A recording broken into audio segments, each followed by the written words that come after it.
അങ്ങനെ ഉരുട്ടി ഉരുട്ടി എല്ലാം മൊരിഞ്ഞ പരുവത്തിലായിട്ടുണ്ട്. അപ്പോൾ നമ്മൾ ഫ്ലെയിം ഓഫാക്കി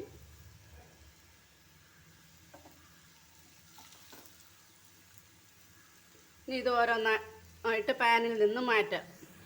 2 ഏത്തപ്പഴമാണ് ഞാൻ ഇവിടെ എടുത്തിരിക്കുന്നത്. ഇതിനി നമുക്ക് അരിഞ്ഞുകൊണ്ട് വരാം. ഇപ്പോൾ നമ്മൾ ഏത്തപ്പഴം ഇതുപോലെ അരിഞ്ഞെടുത്തിട്ടുണ്ട്. ഇതിനി ഒരു പാൻ അടുപ്പത്തേക്ക് വെച്ച്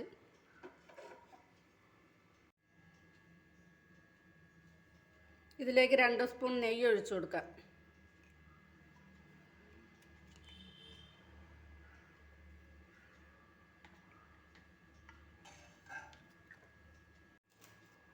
ഈ നെയ്ക്കകത്തേക്ക് ഈ ഏത്തപ്പഴം ഇട്ട് കൊടുക്കാം.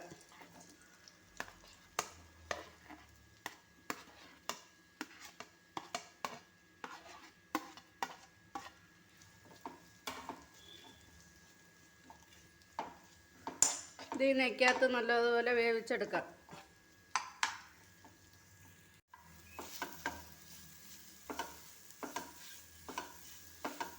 അപ്പോൾ നമ്മളെ പഴം ഇവിടെ കുറച്ചൊക്കെ വെന്ത് വന്നിട്ടുണ്ട്. നല്ലതുപോലെ വേവണം ഈ പഴം. നമ്മളിതിന് ഇങ്ങനെ ഒരു ഇങ്ങനെ ഒരു സ്വീറ്റ് തയ്യാറാക്കുമ്പോഴത്തേക്ക് കുറച്ചുകൂടി പഴുത്ത പഴം വേണം എടുക്കാൻ. ഇച്ചിരി തൊലി ചേർത്ത പഴുത്ത പഴം വേണം എടുക്കാൻ. അല്ലെങ്കിൽ ഇങ്ങനെ ഇത് കുഴപ്പമില്ല. നമ്മളതനുസരിച്ച് വേവിച്ച് ഉടച്ചൊക്കെ എടുക്കണം. നമ്മളൊരു തീ ഇളക്കുന്നതിനോടൊപ്പം ഇങ്ങനെ ഉടച്ചുകൊണ്ടിരിക്കണം.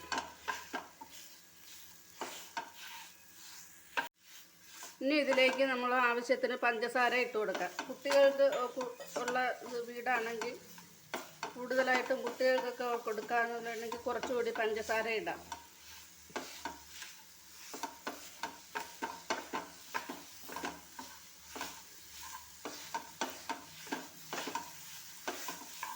ഇനി ഇതങ്ങോട്ട് ഒതുക്കി വെച്ചിട്ട് ഇതിലേക്ക് ചേർക്കുന്ന പറഞ്ഞാൽ 1 കപ്പ് റവയാണ്.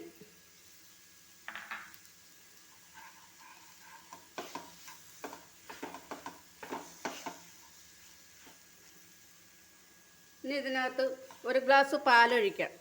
പാലൊഴിക്കുന്ന ഈ റവ ഒന്ന് വെന്ത് വരണം.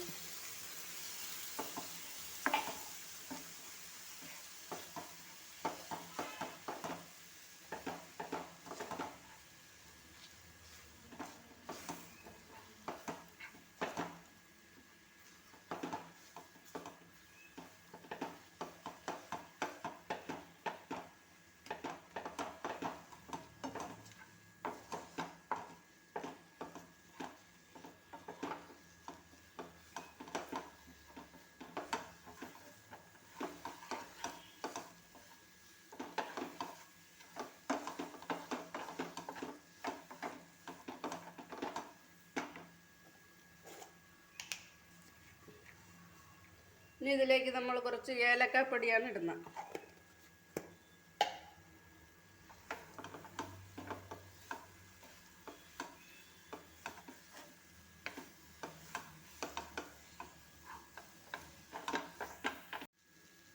ഇനി ഇതിലേക്ക് ഞാൻ കുറച്ച് അണ്ടിപ്പരിപ്പ് മുന്തിരിങ്ങ ഇടുന്നുണ്ട്. ഇത് കുറച്ചുകൂടെ നേരത്തെ ഇടേണ്ടതായിരുന്നു. അപ്പോൾ ഇതൊന്ന് മെൽറ്റായി വരാനായിട്ട്, എല്ലാത്തിൻ്റെയും കൂടെ ഒന്ന് ശരിയായി വരാനായിട്ട് കുറച്ച് നെയ്യൂടെ ഞാൻ ഒഴിക്കുകയാണ്.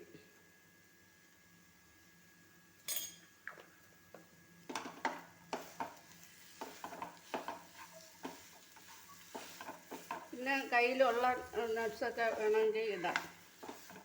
അണ്ടിപ്പരിപ്പ് മുന്തിരിങ്ങയൊന്നും കയ്യിലില്ലാത്തവർക്ക് ഇട്ടില്ലേലും അത് ഉപയോഗിക്കാം. ഇപ്പോഴാ ചാനൽ എല്ലാവരും ഒന്ന് സബ്സ്ക്രൈബ് ചെയ്യണേ പ്ലീസ്. ഇപ്പോൾ നമ്മൾ ഇവിടെ തീ ഓഫാക്കുകയാണ്. നമ്മൾ ആവശ്യത്തിന് ഇവിടെ റെഡി ആയിട്ടുണ്ട്. നമുക്ക് ആവശ്യമുള്ള രീതിയിൽ ഇത് റെഡി ആയിട്ടുണ്ട്. ഇനി ഒന്നുകൂടെ ഒന്ന് ഇളക്കി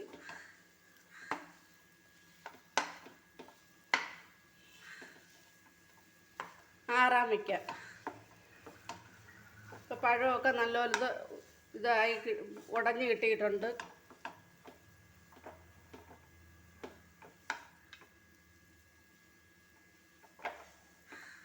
ഇനി ഇത് ആറുന്നത് വരെ വെയിറ്റ് ചെയ്യാം. ചെറുതായിട്ട് ചൂടാറി വന്നിട്ടുണ്ട്. ഈ 2 കയ്യിൽ ഓയിൽ പുരട്ടിയതിന് ശേഷം കുറേശ്ശെ എടുത്ത് ഉരുളകളാക്കി മാറ്റാം.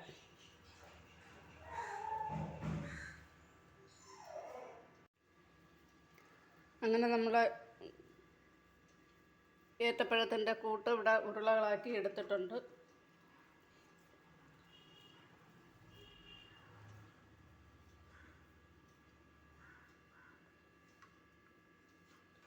എല്ലാ ഉരുളകളാക്കി എടുത്തിട്ടുണ്ട്. അങ്ങനെ ഉരുളകളാക്കി എടുത്ത ഈ ഉരുളകൾ നമ്മൾ അതേ പാൻ തന്നെ അടുപ്പത്ത് വെച്ച് അതിലേക്ക് കുറച്ച് വെളിച്ചെണ്ണ ഒഴിച്ച്, മുങ്ങത്തൊക്കെ വെളിച്ചെണ്ണയൊന്നും വേണ്ട, കുറച്ച് മാത്രം വെളിച്ചെണ്ണ മതി. പാൻ നല്ലപോലെ ചൂടാവണം, ഈ എണ്ണ നല്ലപോലെ ചൂടാവണം.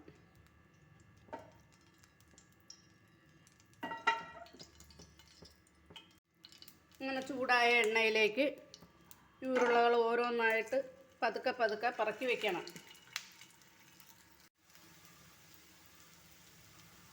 അങ്ങനെ ഉരുളകളെല്ലാം പാനകത്ത് നിരത്തിയ ശേഷം, ആ വെളിച്ചെണ്ണയിൽ നിരത്തിയ ശേഷം പതുക്കെ പതുക്കെ ഉരുട്ടി കൊടുക്കണം. എന്നിട്ട് ഓരോ ഭാഗവും ഇച്ചിരി പൊള്ളി വരത്തക്ക രീതിയിൽ, വെന്ത് വരത്തക്ക രീതിയിൽ, അതായത് എണ്ണയിൽ മൊരിഞ്ഞ് വരത്തക്ക രീതിയിൽ കണ്ട. ഇപ്പം ഈ അടിഭാഗം കണ്ട മൊരിഞ്ഞിരിക്കുന്നതായിട്ട്, അതുപോലെ വരത്തക്ക രീതിയിൽ ചെറുതായിട്ട് ഉരുട്ടിക്കൊണ്ടിരിക്കണം.